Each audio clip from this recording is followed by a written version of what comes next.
Rentetan kasus keracunan MBG ditanggapi Presiden Prabowo. Presiden bilang program unggulan yang menjangkau hampir 30 juta penerima manfaat ini memang ada kekurangan termasuk keracunan. Tapi kesalahan hanya 0,0017%. Karena itu Presiden meminta permasalahan MBG tidak dipolitisasi. Lalu benarkah ada politisasi dalam program MBG? Lalu seberapa besar pengaruhnya dalam keberlanjutan program unggulan pemerintahan Prabowo Gibran? Kita bahas soal ini bersama sejumlah narasumber. Ada anggota Komisi 9 DPR RI dari fraksi PDIP, Edi Wuryanto. Pak Edi, selamat pagi. Selamat pagi, Mas Mario. Terima kasih Pak Edi, berjumpa lagi di Sapa Indonesia Pagi. Dan juga anggota Komisi 9 DPR RI fraksi PKB, Neng EM Marhama Zulfa.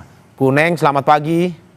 Pagi, Assalamualaikum. Waalaikumsalam. Terima kasih Bu Neng sudah bergabung di Dialog Sapa Indonesia Pagi, dan juga pengamat komunikasi politik Universitas Padjadjaran Kunto Adi Wibowo. Mas Kunto, selamat pagi. Selamat pagi Mas Mario. Terima kasih Mas Kunto. Bapak Ibu, terima kasih sudah bergabung di Dialog Sapa Indonesia Pagi pada hari ini. Saya ke Pak Edi terlebih dahulu. Pak Edi, Presiden bilang jangan dipolitisasi MBG ini. Tanggapan Anda seperti apa? Ya, saya lebih melihat bahwa Presiden merespon persoalan keracunan ini dengan positif ya. Ini masalah besar dan memiliki keyakinan akan segera diatasi. Tetapi bahwa keracunan itu tidak bisa dibandingkan. Keracunan ini adalah keselamatan rakyat yang itu tidak bisa ditawar. Sama kan dengan SOP penerbangan kan banyak penerbangan yang baik. Tapi begitu ada satu pesawat yang kecelakaan, pasti akan menjadi sorotan publik yang luar biasa. Sama dengan keracunan. Ini soal keracunan rakyat, soal keselamatan rakyat. Jadi menurut saya niat baik memberi makanan bergizi gratis ketika makanan yang disajikan itu mengandung racun yang menyebabkan keracunan, tentu publik sendiri yang akan menilai itu. Karena itu saya sangat sependapat bahwa Pak Presiden melihat ini masalah besar dan akan dievaluasi. Semua kementerian lembaga dikumpulkan, dan tentu Komisi 9 juga Rabu besok mengundang seluruh mitra, Kemenkes, BPOM, lalu juga BKKBN, lalu BGN sendiri sebagai leading sektor. Kita akan evaluasi terus sesuai dengan instruksi Ketua DPR RI. Tapi kalau soal politisasinya Pak Edi, apakah betul Anda melihat seperti itu? Saya kok melihat tidak ya, karena Komisi 9 semua fraksi termasuk PDI Perjuangan melihat program MBG ini program kerakyatan. Kita paham betul bahwa persoalan bangsa ini kan malnutrisi stunting, yang itu mengakibatkan quality SDM kita daya saingnya rendah. Dan berbagai hal pernah kita lakukan, mulai pemberian makanan tambahan, mulai memberikan uang kepada seluruh rakyat, semua sudah pernah kita lakukan. Lalu ada terobosan baru bahwa MBG melalui SPPG ini diharapkan SPPG itu seperti instalasi gizi di publik, lalu di masyarakat banyak sekali kasus, ada stunting, ada ibu hamil, ada ibu menyusui yang punya resiko malnutrisi, stunting, lalu diharapkan SPPG itu bisa mengolah makanan sesuai dengan kebutuhan mereka, lalu bisa mengatasi masalah nutrisi. Ini program kerakyatan, karena salah satu persoalan kita adalah soal malnutrisi dan stunting ini. Jadi saya kira politisasinya dari mana? Ya, di saat kami Komisi 9 juga sangat support, kami terus lakukan diskusi mendalam dengan BGN, dan saya kira saya belum melihat soal ini. Oke, berarti menurut Anda bahwa ini viral, ini menjadi sebuah berita besar karena memang ini menyangkut nyawa anak-anak, pun juga ini adalah program prioritas Presiden sebenarnya, bukan ada politisasi. Betul, jadi sekarang ini mestinya penerapan standar kesehatan dan keselamatan pangan yang menyebabkan keracunan itu harus diperbaiki. Karena pemerintah kan juga mengakui dari sekian ribu dapur yang memiliki certified layak higienis sanitasi SLHS hanya 36. Artinya kan ada konstitusi yang dilanggar sendiri oleh pemerintah. Mestinya harus ada pengawasan baik oleh BGN, oleh Kementerian Kesehatan, oleh BPOM, oleh pemerintah daerah melalui Dinas Kesehatan dan seluruh jejaring puskesmas. Tahu bahwa kan ada Permenkes 14 2021 bahwa SPPG itu seperti catering, seperti usaha jasa boga, dia harus memenuhi certified layak higienis sanitasi. Kalau kemudian belum memiliki SLHS lalu diizinkan untuk operasional, ya tentu ada standar dong yang dilanggar. Nah, efeknya apa? Ya keracunan itu sendiri gitu loh. Saya ke Bu Neng. Bu Neng, menurut Anda seperti Pak Edi, tidak ada politisasi atau mungkin saja sebenarnya ini berita bisa ditanggulangi lebih, pemberitaan ini bisa ditanggulangi lebih sederhana, tapi sekarang sudah menjadi viral. Menurut Anda ada politisasi seperti itu? Sebenarnya mungkin yang dimaksud Pak Prabowo bukan politisasi, jangan terlalu gaduh lah seperti itu. Mungkin beri kesempatan Yang dimaksud untuk Pak Edi atau Pak memperbaiki. Prabowo maksudnya, Bu Neng? Enggak, Pak Prabowo gitu kan. Ya. Jadi kalau secara tidak langsung saya kayak beliau ini berpesan jangan terlalu gaduh dulu, beri kesempatan untuk memperbaiki karena kan beliau mengakui apa ada kesalahan dan sebagainya dan siap memperbaiki. Di samping itu juga saya juga mengapresiasi kayak apa kepala BGN langsung membangun akan membentuk satgas berkoordinasi dengan kepala daerah. Terus kemudian juga beberapa korban-korban itu Oke. juga dari sisi pembiayaan kesehatannya akan ditanggung pemerintah sepenuhnya. Itu saya Oke. kira bentuk tanggung jawab pemerintah untuk memperbaiki itu bahwa ini peduli bahwa mengembalikan kembali kepada niat awal dari MBG tersebut adalah dalam rangka untuk kepentingan masyarakat untuk membangun masa depan bangsa ini, membangun generasi yang unggul, tangguh, Oke. generasi Dan emas seperti itu. Ibu, dari tanggapan Ibu, apakah memang gaduh seperti yang disampaikan oleh Presiden? Ya bukan gaduh ya, maksud saya tuh, maksudnya tuh Pak Presiden tuh tidak apa ya gaduh atau rame kan? Kalau Ya, ya, tadi ya. kan Pak Edi secara tidak langsung menyampaikan bahwa ketika ada keracunan seperti diibaratkan pesawat kalau ada terjadi kecelakaan maka akan rame gitu kan. Nah rame itu rame atau gaduh apalah namanya mungkin seperti itu akan masyarakat akan rame. Dan hari ini kita tahu ini kan dunia hari ini kan udah media sosial udah semua udah tahu kejadian dimanapun terjadi kemudian diupload di media sosial maka otomatis akan rame gitu kan seperti itu.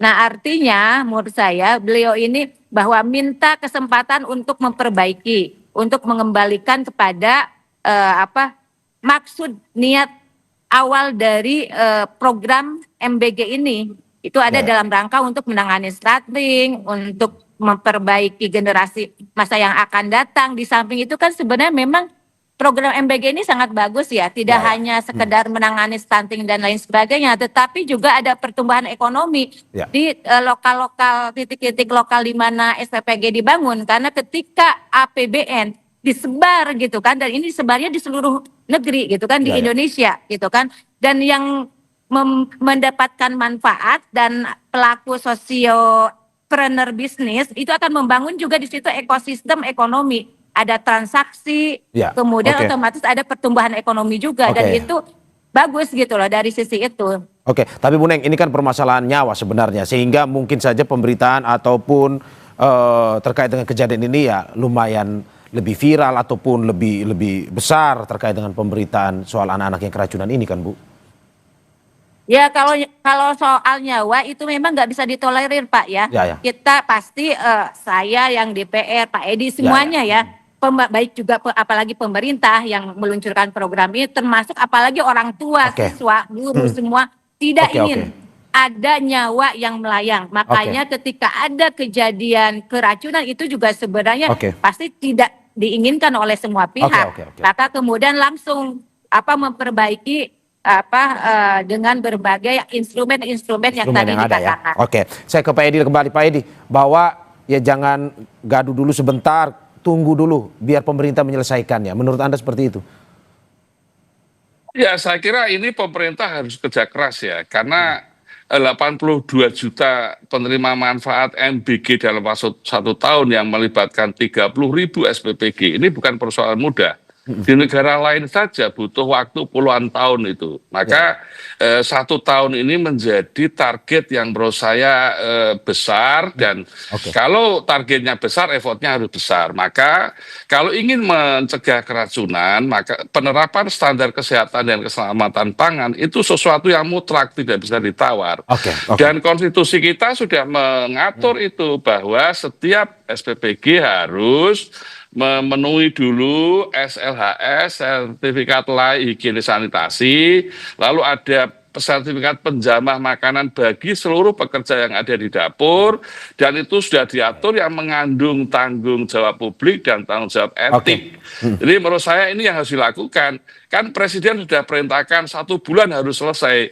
tapi juga harus hati-hati, jangan sampai SLAS itu hanya sertifikat, kan ada pengecekan soal kebersihan, tata letak, pengolahan bahan makanan, sanitasi lingkungan, pengendalian potensi kontaminasi, ini harus dilakukan. Nah, siapa yang melakukan itu? Nggak mungkin BGN.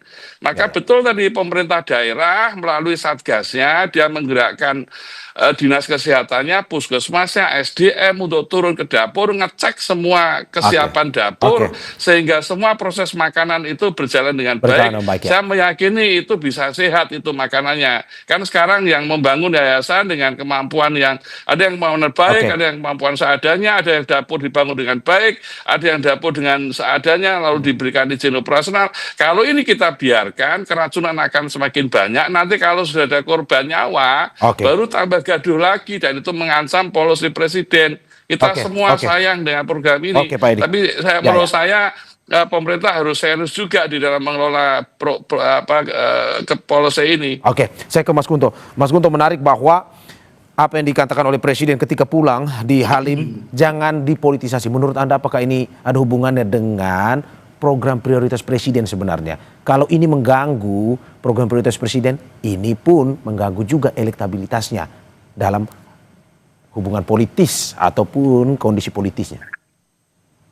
Ya, tampaknya Pak Prabowo masih belum secure, terutama setelah unjuk rasa yang besar di akhir bulan Agustus kemarin ya Mas ya, dengan statement soal politisasi. Tapi sebenarnya kan ini memang masalah politik gitu, masalah keberlangsungan hidup anak-anak kita itu kan masalah politis kan, nggak mungkin nggak gitu kan, itu terkait dengan cita-cita dan tujuan bangsa ini didirikan. Dan menurut saya problemnya adalah problem legitimasi dari program MBG hari ini sedang dipertaruhkan gitu. Legitimasi sendiri kan kalau secara teori ada 3 ya, masih ada kognitif legitimasi bahwa kebijakan ini memang harus ada di sistem negara sekarang, itu yang disampaikan oleh Bu Neng tadi, bahwa ya ini tujuannya, dan di level kognitif legitimasi menurut saya selesai. Kita memang butuh MBG, tapi kemudian problemnya ada di moral legitimasi kan, di bahwa nilai dari program dan pelaksanaan program itu harus sesuai dengan norma sosial yang berlaku di masyarakat. Bahwa untuk keuntungan ekonomi yang mungkin luar biasa nanti, tapi mengorbankan anak-anak itu sangat tidak bermoral kan gitu kan. Nah ini menurut saya yang jadi catatan, bahwa niat baik saja tidak cukup kan, butuh cara-cara yang baik, dan saya mendorong ada evaluasi yang menyeluruh nih bagi pelaksanaan MBG. Dan ini ya juga politis pasti kan, akan melibatkan DPR RI, akan melibatkan eksekutif, dan akan melibatkan stakeholder yang lain, tapi bukan berarti bahwa kita ingin mendongkrak Pak Prabowo kan gitu. Mas Gunto, kalau kita melihat bahwa apakah memang ini kan program prioritas, kalau misalkan ini dinilai sebagai sebuah program yang sampai saat ini belum optimal, apakah sangat berpengaruh dengan elektabilitas Presiden sendiri? Menurut saya publik belum berpersepsi atau belum kepikiran soal elektabilitas, masih jauh.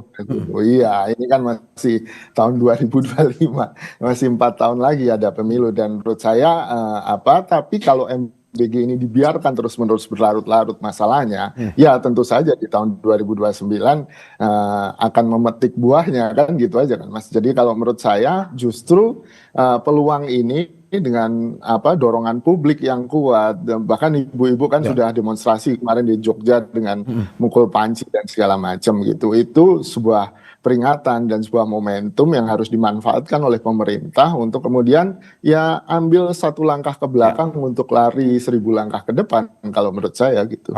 Tapi kalau dari analisis Anda Mas, selama beberapa hari terkait dengan MBG ini, apakah mungkin saja ada pihak-pihak lain yang mempolitisasi tersebut, memanfaatkan momen ini untuk mungkin bisa dalam tanda kutip ya, memanfaatkan untuk menaikkan elektabilitas atau menurunkan elektabilitas Presiden? Ya makanya ini pentingnya transparansi, akuntabilitas Mas gitu, bahwa selalu ada aktor-aktor yang kemudian mencoba untuk memanfaatkan keadaan. Itu pasti, itu dalam politik pasti ada gitu. Cuman kan saya nggak bisa menunjuk satu dua orang gitu kan. Nah, problemnya adalah ketika pemerintah kemudian merangkul, saya apresiasi Wakil Ketua BGN yang minta maaf, nangis, tapi ketuanya kok belum ya kan gitu. Ini yang kemudian jadi pertanyaan publik, beneran nggak nih minta maafnya? Ini yang kemudian harusnya direspon dengan lebih empati, bahwa yang jadi korban ini anak-anak loh, yang 0,017% itu anak-anak loh kan gitu, bahwa ya siapa yang mau kehilangan anaknya, siapa yang mau anaknya jadi korban. Jadi menurut saya harus berempati lah sedikit, jangan kemudian problemnya jadi problem teknis, problem politis gitu. Mas. Saya ke Pak Edi lagi.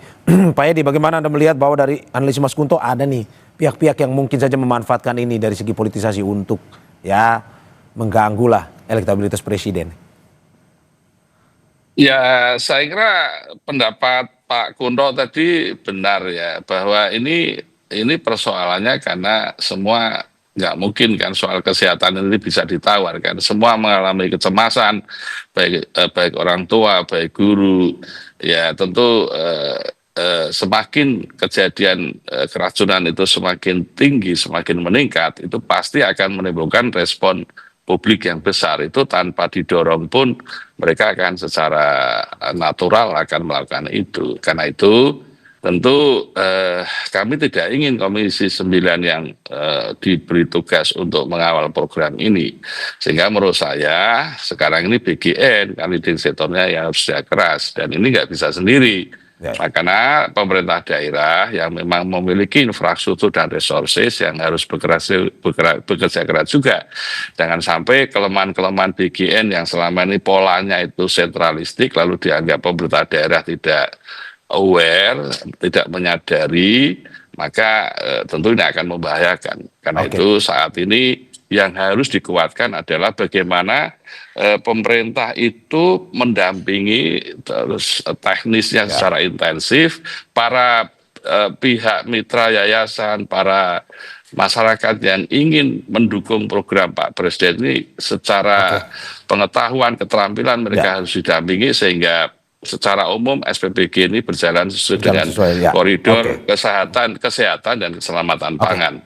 Kalau ini dilakukan dengan baik, maka pasti keracunan akan semakin turun. Bu Neng, apakah Anda melihat ada aktor-aktor politik yang memanfaatkan ini seperti analisis dari Mas Kunto tadi? Saya jujur aja ya tidak tahu, tapi memang kan kejadian-kejadian seperti ini bisa aja orang mau memanfaatkan, itu berpeluang sangat besar gitu kan. Dan saya juga memang tidak mau cari tahu juga terkait itu apakah orang mau memanfaatkan politik ya atau tidak gitu kan. Tetapi saya ingin lebih fokus justru bagaimana program makan bergizi gratis yang menurut saya itu sangat baik ini, itu mungkin jangan terlalu kita ambisi untuk mengejar target 30.000 dapur terus 8 juta penerima manfaat. Tetapi prioritas utamanya itu adalah keamanan, bagaimana 0 insiden, 0 kejadian luar biasa yang itu mungkin sangat ditakutkan oleh para orang tua gitu kan. Maka ketika itu ada kejadian itu pasti semua orang akan takut gitu. Bahkan mungkin beberapa sudah ada yang ingin bawa bekal sendiri untuk secara halus menolak dan sebagainya. Yang khawatir orang tua kan ada yang seperti itu. Saya lihat beberapa di media sosial gitu kan. Maka ini untuk masalah misalkan ini kan masih 1% kesalahan. Karena ini ada masalah makanan berimpak terhadap kesehatan dan yang paling buruknya adalah khawatir nyawa melayang, maka di sini bagaimana kemudian pengawasan yang paling utama, terus kemudian saya kira bertahap aja, yang penting aman itu. Aman untuk dikonsumsi, terus kemudian SPPG yang mau kemudian diberikan izin itu tidak hanya sekedar dia dapat sertifikat SLAS, tetapi juga kru-krunya dari mulai kepala SPPG-nya, terus kemudian para pekerjanya itu diberikan pelatihan dulu. Dan bisa jadi untuk membukanya jangan langsung 3.000 menurut saya. Mungkin bisa bertahap 1.000 dulu, terus kemudian minggu berikutnya, jadi bertahap. Biar dia untuk membiasakan diri dulu, jangan langsung 3.000 seperti itu. Ini demi keamanan. Saya seperti itu. Gak apa-apa, yang penting satu aman gitu. Target misalkan untuk mempercepat di akhir tahun ini 8 juta penerima manfaat, itu nggak tercapai nggak Oke. masalah, yang penting aman. Ada SOP yang Daripada aman, tercapai, teknis yang aman Iya. ya Bu ya, Bu Neneng ya? Iya, betul. Oke, saya ke Iya. Mas Kunto. Mas Kunto, tadi seperti disampaikan oleh Bu Neneng dan Pak Edi, teknis harus aman, SOP, SLAHES.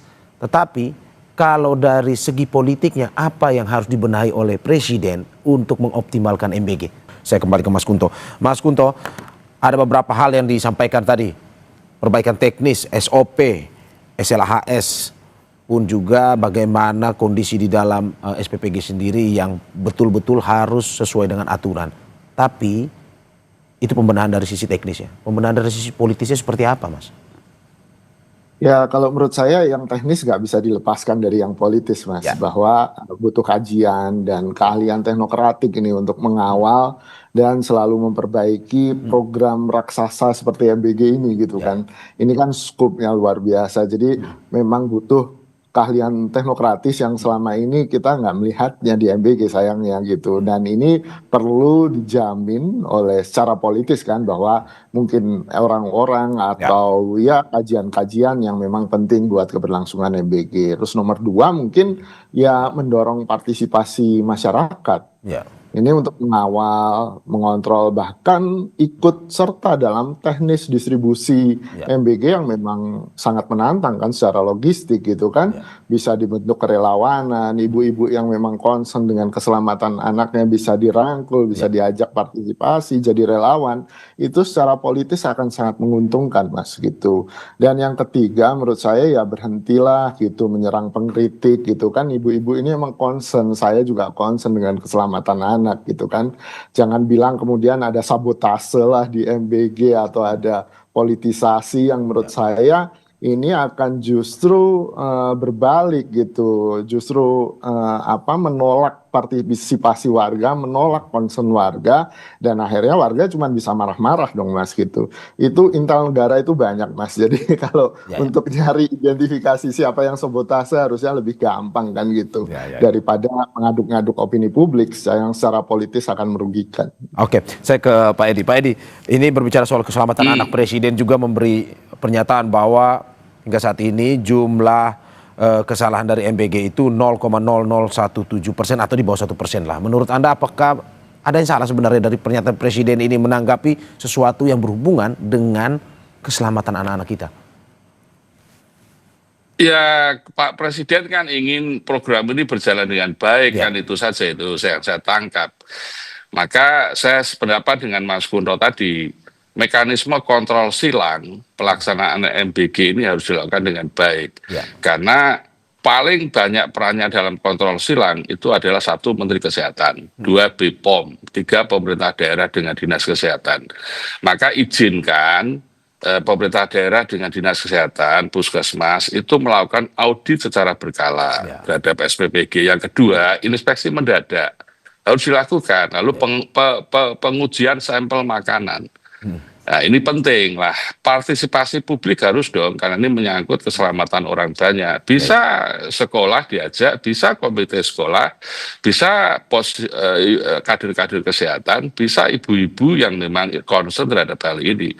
Jadi semakin banyak yang terlibat, itu gotong royongnya semakin kelihatan di dalam program MBG ini, karena menyangkut 82 juta penerima manfaat. Yang berikutnya memang regulasi setingkat Perpres itu dibutuhkan dalam proyek MBG ini agar wewenang pemerintah daerah, wewenang Kementerian Kesehatan, BPOM, bahkan keterlibatan publik itu semuanya diatur di dalam regulasi. Kan selama ini kritiknya kan pemerintah daerah kan mengalami kesulitan. Dia misalnya minimnya kontribusi ya, Pak? Iya, dia misalnya mau menerjunkan dinas kesehatan ke dapur. Lalu dari mana anggaran saya? Lalu ketika dia mau memasukkan di dalam APBD, cantolan perpresnya mana, regulasinya mana? Kan itu semua harus transparan kan, dan accountability kan. Sehingga menurut saya perpres itu dibutuhkan, semakin banyak regulasi, semakin bagus. Kan Presiden juga harus disiplin Disiplin apa kalau tidak ada konstitusi yang mengatur secara tata kelola dan teknis program MBG ini? Oke. Sebelum nanti kalau misalnya semuanya baik, baru berpikir regulasi setingkat undang-undang. Anggaran yang besar kalau tidak dipayungi dengan regulasi, pasti nanti resiko masalahnya akan semakin banyak. Saya kira itu. Oke, saya ke Bu Neng. Bu Neng, bagaimana Anda menanggapi terkait dengan pernyataan Presiden 0,0017% atau di bawah 1% ini? Di saat ini kita berbicara terkait dengan keselamatan anak. Ada yang salah atau menurut Anda ini sesuatu yang memang sebenarnya masih lumrah pernyataan Presiden ini? Jadi kalau beliau itu kan hanya menyampaikan fakta statistik aja, gitu kan. Tetapi dalam hal kejadian ini, tapi kan ketika orang misalkan hari ini secara psikologis, terutama orang tua ketika ada anaknya keracunan, berarti kan hal-hal yang kayak gitu tuh kadang ya nggak bisa kemudian diterima. Maka pendekatannya tentu harus secara emosional gitu kan, seperti itu. Jadi tetap tadi seperti Pak Putu menyampaikan kecewa hari ini kepala BG-nya belum minta maaf itu kan. Selain mengakui kesalahan tentu saja pemerintahan dan minta maaf dan berjanji untuk memperbaikinya, dan itu harus ada bukti-buktinya sampai kemudian ke tingkat bawah. Terus kemudian kalau misalkan tadi kepala BGN sudah berkoordinasi dengan kepala-kepala daerah terus akan membentuk satgas, terus yang mencicipi adalah satgas itu, menurut saya itu juga belum manusiawi ya. Maka yang bukan mencicipi itu bukan maksudnya itu orang gitu yang mempertaruhkan nyawa, ya enggak. Tetapi itu harus misalkan di BP POM itu kan ada alat untuk melihat bahwa ini ada kandungan apa dan lain sebagainya. Ketika aman maka boleh. Jadi alat-alat seperti itulah yang menurut saya tuh alat medis, alat untuk bagaimana bahwa makanan ini aman untuk diedarkan. Jadi itu menurut saya itu kenapa tidak perlu manual dengan orang mencicipi, menurut saya seperti itu. Oke. Saya ke Mas Kunto. Mas Kunto, kita melihat bahwa apa yang terjadi selama ini pemerintah terus melakukan evaluasi dan ingin melakukan solusi lebih cepat lagi. Tapi tidak lama setelah itu, kemarin minta maaf, hari ini ada dugaan di Cimahi, keracunan MBG. Menurut Anda, ini singkat saja, apa yang perlu dilakukan ke depan? Apakah perlu, kalau kata Gubernur Jawa Barat, tutup total semuanya dulu? Tapi menurut Anda perlu nggak? Atau tutup sementara yang bermasalah, atau seluruh Indonesia tutup total sambil evaluasi?